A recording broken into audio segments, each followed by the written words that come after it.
No Man's Sky is massive, so at least that's something we all know from the start. But even if you follow the Atlas path, there are definitely loads of helpful hints and game-changing features you may miss along the way. So here are 12 hidden mechanics No Man's Sky never tells you about. Scanning. After scanning the flora and fauna on the planet, hit Options and go to the Discoveries page, then hold square over any marked item with a red dot to upload it in exchange for units. You need to do this individually for each item, although you can hold down square to move between entries to save repeated pressing.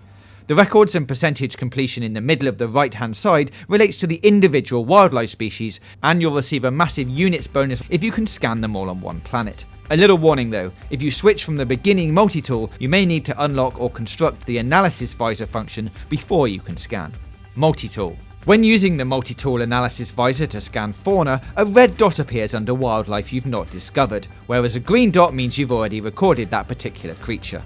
You can also see the dots through obstacles and terrain to reveal fauna which isn't directly in your view. Animals. You can feed certain wildlife by approaching them and supplying the prompted raw material. This will make them happy and give you items in return, either by leading you to them, digging them up, or otherwise, producing them. Lasers. Fire your mining laser until the bar is full and flashes red, then release before briefly firing again, and the temperature will reset to minimum, meaning you don't have to wait for it to cool down. Languages. After examining monoliths and knowledge stones to learn new words in alien languages, these words will be filled in during dialogue with aliens from that race, and if you have a relic relating to that race, you may then be given the option to trade for a gift, which is usually a blueprint for an upgrade.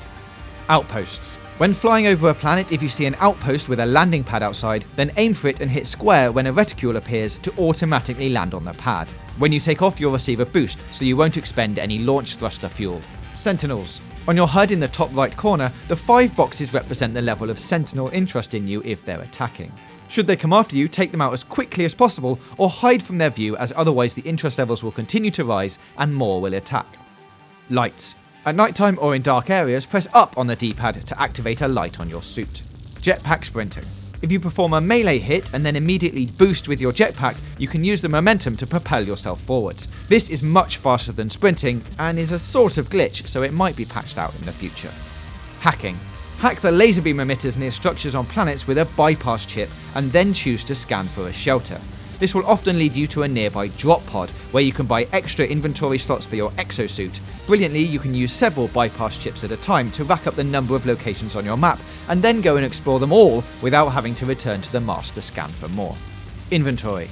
If you have a red icon in the bottom right of your screen, then this means your inventory is full, so you won't be able to pick up any new items. You can stack identical elements up to the maximum capacity per slot, but any non-element items can't be stacked and take up a slot each.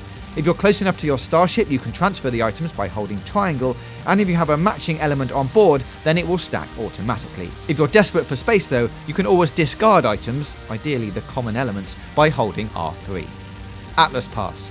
You can unlock the Atlas Pass by following the Atlas Path storyline, but don't worry, if you ignored this at the start, you can still get a blueprint for the pass by following the alternative route. The pass is worth getting though, because it gives you access to locked rooms in outposts and space stations which contain inventory upgrades. Now, the universe is pretty big, so we imagine there are loads more secrets and hidden mechanics out there to be discovered. If you know of any we haven't covered, then let us know in the comments below, and don't forget to subscribe for more gaming news, reviews, previews and features right here on GamesRadar Plus.